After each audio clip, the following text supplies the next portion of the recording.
Et salut les bricolettes, les bricolos, les travailleurs du dimanche, les professionnels et tous ceux qui travaillent avec des bras ou sans bras. Aujourd'hui, ça va être un peu particulier parce que on va tester un produit que je ne connais pas du tout. C'est ce poste à souder à fil fourré. Je ne me suis jamais servi de ça.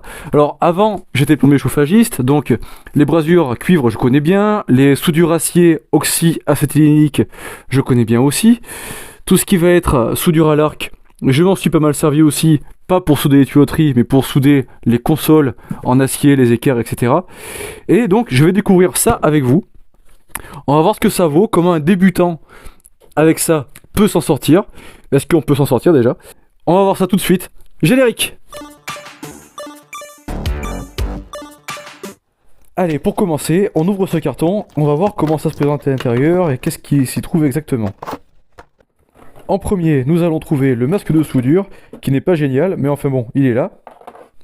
La masse, la petite sangle de transport à attacher sur le poste, une brosse métallique avec un petit marteau pour pouvoir taper le laitue à la fin de la soudure, le câble de soudure, alors je sais pas comment ça s'appelle, mais en bout il y a la buse, et c'est relié à la machine. La notice, au fond du carton, on trouve le verre et la poignée pour le masque. Vu qu'il est totalement impossible de souder à l'arc ou avec un autre poste de ce type, de faire de soudure à l'œil nu, on va d'abord commencer par installer le verre filtrant sur le masque et la poignée, comme ça on pourra bosser. Maintenant nous allons mettre la poignée. Question qualité, ce n'est pas géant du tout, hein. Il faudra vraiment acheter autre chose parce que là ce sera pas satisfaisant. Maintenant que j'ai branché la masse sur l'appareil, que j'ai mis la sangle, nous allons installer la bobine de fil de soudure à l'intérieur. Vous allez voir, il suffit d'ouvrir le coffre. Donc c'est du 0,9 mm, ce qui permet de pouvoir souder des épaisseurs de tôle de 2 mm. Maintenant que toutes les protections sont enlevées, on va pouvoir mettre le câble en place. Et pour ça, il faut d'abord... Et pour le mettre en place, vous aurez un petit boulon à mettre pour le fixer. Il y a des détrompeurs dessus, donc rien de compliqué. Vous en sortirez très bien, il n'y a pas besoin de montrer tous les détails. La partie de droite est un peu plus complexe, bien que ça reste quand même assez facile d'accès. J'ai dû regarder la notice quand même pour comprendre comment ça fonctionne. Vous commencez par dévisser ce petit levier, puis on ouvre le passage du fil sur le dessus. Vous avez deux petites roulettes, et il faudra faire passer le fil entre ces roulettes, qui seront actionnées par un moteur, et qui tirera le fil vers la buse. Il est temps maintenant de récupérer le fil de la bobine, pour le faire passer dans son petit passage, qui ira jusqu'à la buse. Lorsque vous allez desserrer le fil, faites bien attention à ce que la bobine ne se déroule pas complètement, sinon la bobine est complètement foutue. Alors, le bout du fil, lorsqu'on le défait, est tordu, donc il faut le couper avec la pince. Et une fois que le bout du fil est bien droit, on le fait passer dans son passage. Et une fois que le fil sera arrivé jusqu'au roue qui se trouve à droite, on pourra fermer le petit clapet pour resserrer le fil entre les deux roues. Puis après, on pourra actionner le moteur en activant la buse, de manière à ce que le moteur tire sur le fil pour aller jusqu'à la buse. Une fois que le fil est en place, on peut remettre le petit levier en place pour bien serrer tout le mécanisme. Et j'ai découvert sur la gauche de l'appareil qu'il y avait encore des buses de différents diamètres. Maintenant que l'appareil est prêt à servir, j'ai trouvé une tôle de 2 mm, c'est de l'acier noir. Donc on va faire des entailles dedans et on va souder les entailles. Pour faire arriver le fil jusqu'à la buse, il vous suffira d'actionner la buse et le mécanisme qu'on voit derrière tourner amènera le fil jusqu'à la buse. Première utilisation, soyez indulgents, parce que là je débute totalement avec cet appareil, on va voir ce que ça donne. Alors il y a moyen de régler la puissance de l'appareil à l'aide d'une petite molette, et là il est réglé sur 2 mm. Et vous voyez, je reste collé assez facilement sur la plaque, et on va voir ce que ça donne, en sachant que c'est ma première fois avec cet appareil. Et voilà, on peut constater que la soudure est totalement pourrie. Ça n'a pas traversé du tout, ça a à peine fondu, c'est même pas collé. En gros, là pour l'instant, pour une première, c'est de la merde. Allez, je vais pas gratter ça parce que de toute façon c'est foutu pour foutu. Je vais repasser par-dessus, on va voir ce que ça donne. Est-ce qu'il y a moyen d'améliorer un petit peu ça? Alors sur le premier coup, je me suis dit que je suis peut-être allé un petit peu vite. Donc j'ai préféré aller plus doucement au deuxième coup pour voir ce que ça donne. Ça semble déjà un petit peu mieux. En tout cas, on voit qu'il y a eu une fusion qui a été faite.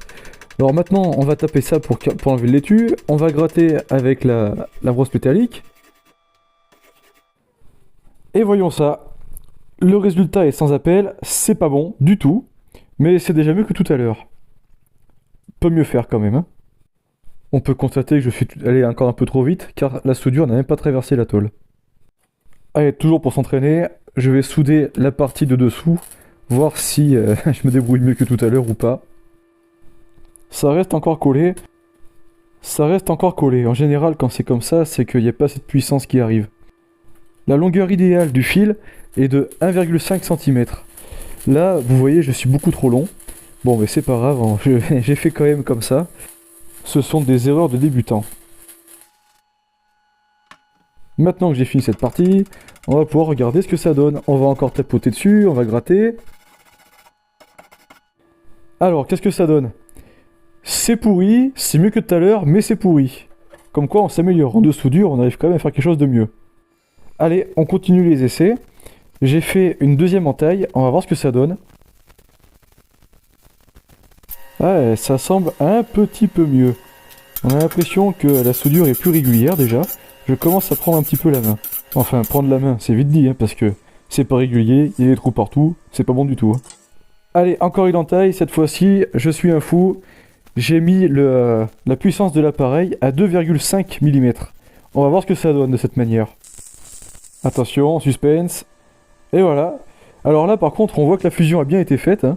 Par contre, il y a des trous partout. Il y a trop de puissance. J'ai été trop lent, je pense. Il y avait trop de puissance. Bon, déjà, on voit qu'il y a moyen d'améliorer certaines choses quand même. Encore une entaille de plus. Cette fois-ci, j'ai mis l'appareil à 2,2 mm. On va voir ce que ça donne. Cette fois-ci, les réglages ont l'air d'aller un petit peu mieux. Maintenant, ce qui se pose problème, c'est le savoir-faire, car je ne l'ai pas. On va regarder les résultats. On voit qu'il y a des endroits qui sont soudés presque correctement, mais ça reste pas régulier, ce n'est toujours pas bon. Par contre, la soudure a bien traversé la tôle. Et ça veut dire qu'il y a un début. Alors, quoi penser de ce poste à souder fil fourré de chez Parkside? Alors déjà, c'est un appareil qui est intéressant pour le tarif, parce qu'il vaut une centaine d'euros au prix fort. Moi, je crois que je l'avais acheté 70, quelque chose comme ça. Mais n'importe comment, ça reste un outil, je pense, très bien pour débuter. Moi qui ne connais pas cet appareil, j'ai réussi quand même à faire des soudures pas propres, mais fonctionnelles. La dernière soudure était fonctionnelle. Je pense qu'elle avait une résistance puisque la soudure avait traversé la tôle, ce qui veut dire que quand c'est comme ça, la soudure est censée être bien faite. Alors bien entendu, un vrai soudeur, s'il voit ce que j'ai fait, ça va le faire rigoler, hein, parce que normalement un vrai soudeur fait des soudures régulières, tout ça. Bon, moi j'en suis pas là avec ça. Hein. À l'époque, j'en faisais des régulières quand j'étais plombier chauffagiste avec un chalumeau, mais ça, moi je connais pas ces méthodes. Par contre, ce que je vois avec cet appareil, c'est qu'il y a quand même moyen de progresser, de s'améliorer. Je pense que pour les personnes qui veulent bricoler des petits meubles, qui veulent réparer des chaises, ou ce genre de petites choses comme ça va être bon. Par contre, n'allez pas vous amuser à faire de rambardes sur des balcons ou ce genre de choses. Ce n'est pas fait pour. Là, il faudra partir sur quelque chose de beaucoup plus cher. Ni même, je ne m'amuserai pas à faire une échelle avec. Par contre, un porte-manteau métallique avec des soudures avec ça, pourquoi pas? Ça, c'est largement faisable.